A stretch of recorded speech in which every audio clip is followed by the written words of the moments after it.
Retold by Catherine Follett, illustrated by Tori and Robert Tabor.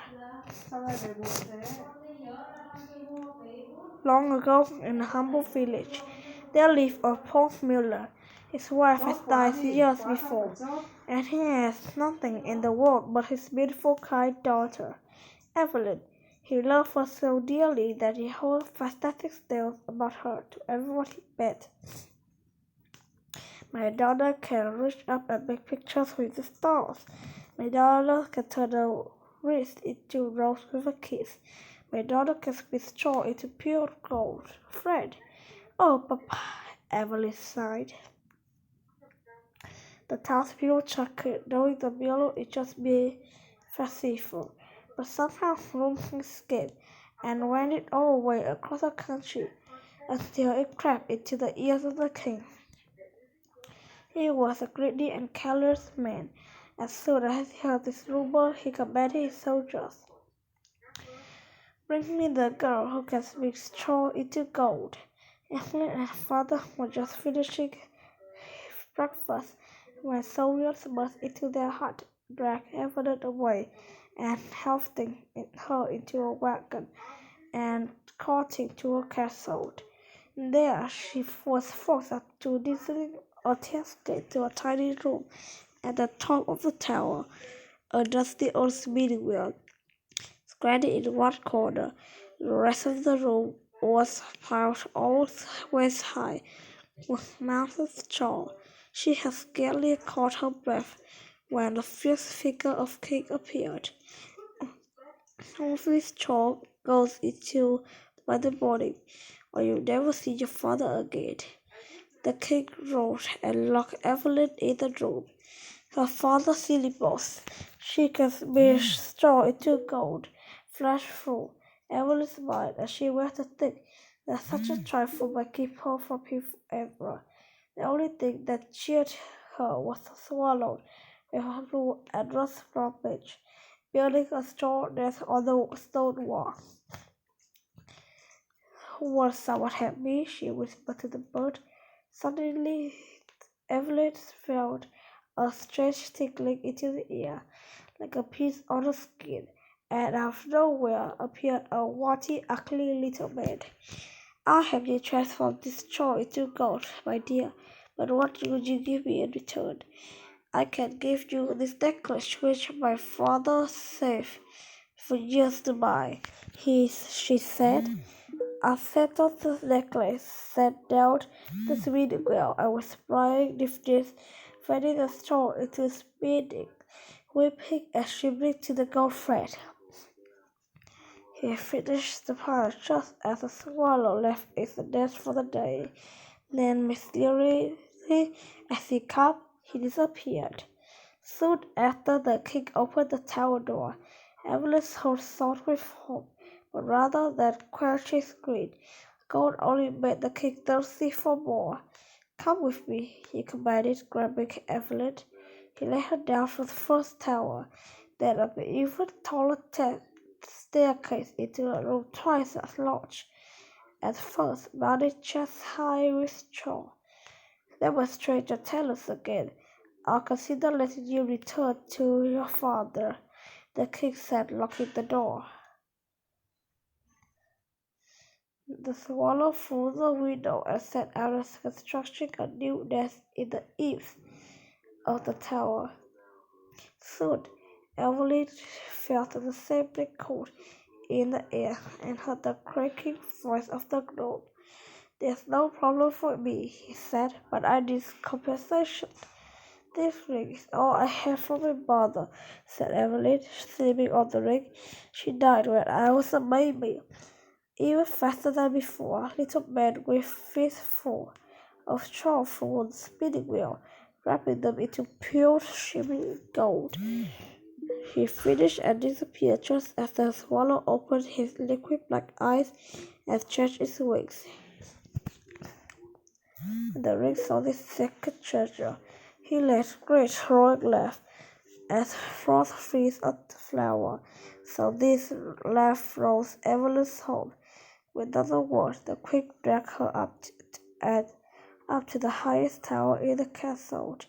Inside was an enormous room, nearly the size of a mall, filled to a street with storms.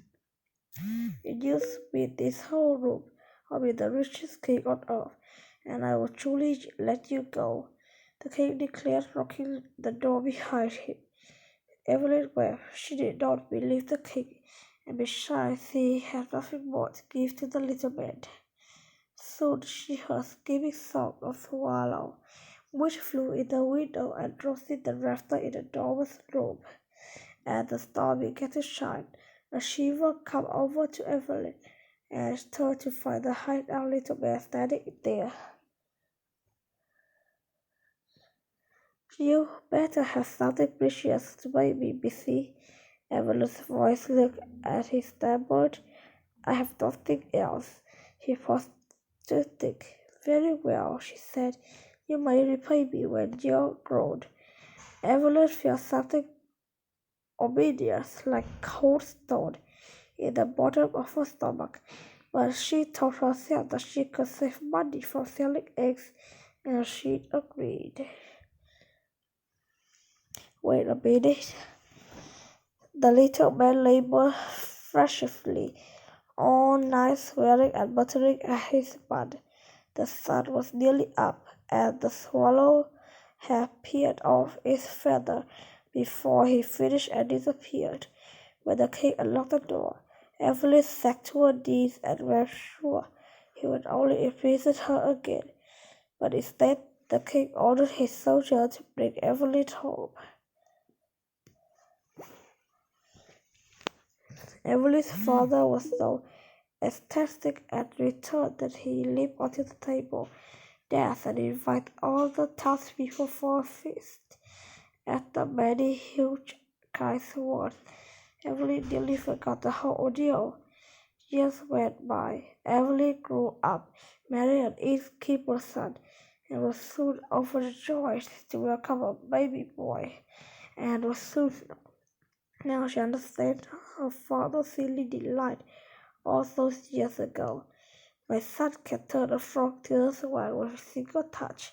Evelyn sang. My son can reach up and pick love pink and gold. For her family now had money. She continued to hold on every spare coin in the little blue purse.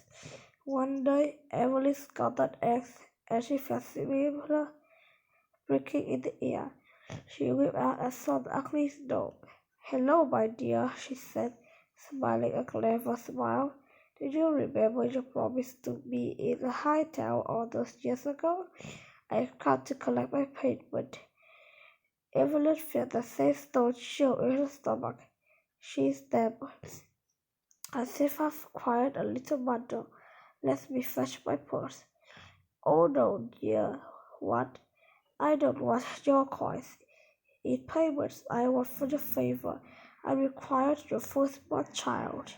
Devastation came down on Evelyn like a thunderbolt. She threw herself into the ground, pleading and begging. You didn't tell me. You didn't warn me. She protested. Anything but my son. The little man sighed. I suppose I was entirely fair, so I'll make you a deal. I give you 3 days to guess my name. If you can't keep, if you can keep your child, and you will never see me again. But if you cannot, your son is smiled. With speed, he disappeared. As once, Evelyn and her family and the entire town began coming the land for every name they've heard. That night, the little man arrived. Evelyn read from a list read from table 2. Adam, Andrew, Alex, no, no, and no. Evelyn read on until she read the last 3 names. Zed, Zachary, Zephyr. No, no, and no again. It cracked, already fading into thin air.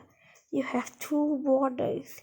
Word spread, and the villagers enlist hair from all across the land, searching for a strange name, fortune name, and all names long their kings and legends.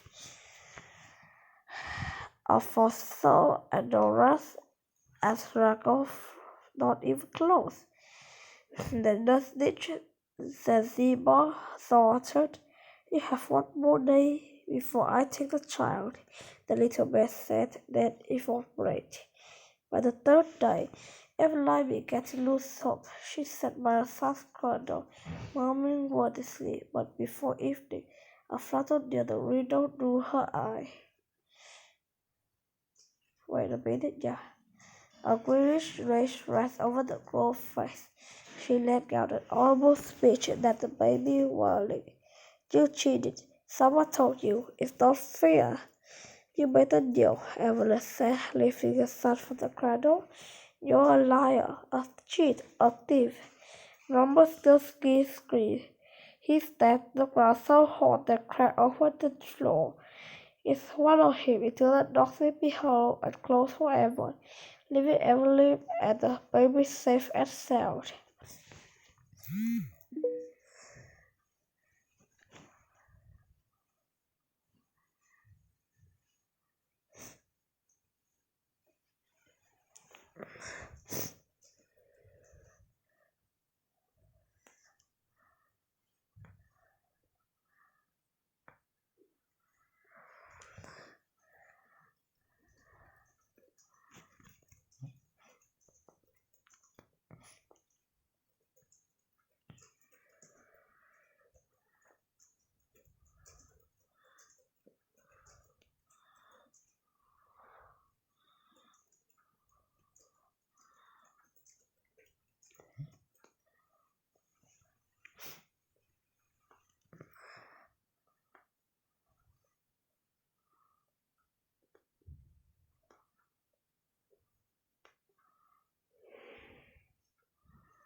Mẹ phải nghe được cái câu trả lời cuối cùng ấy nha.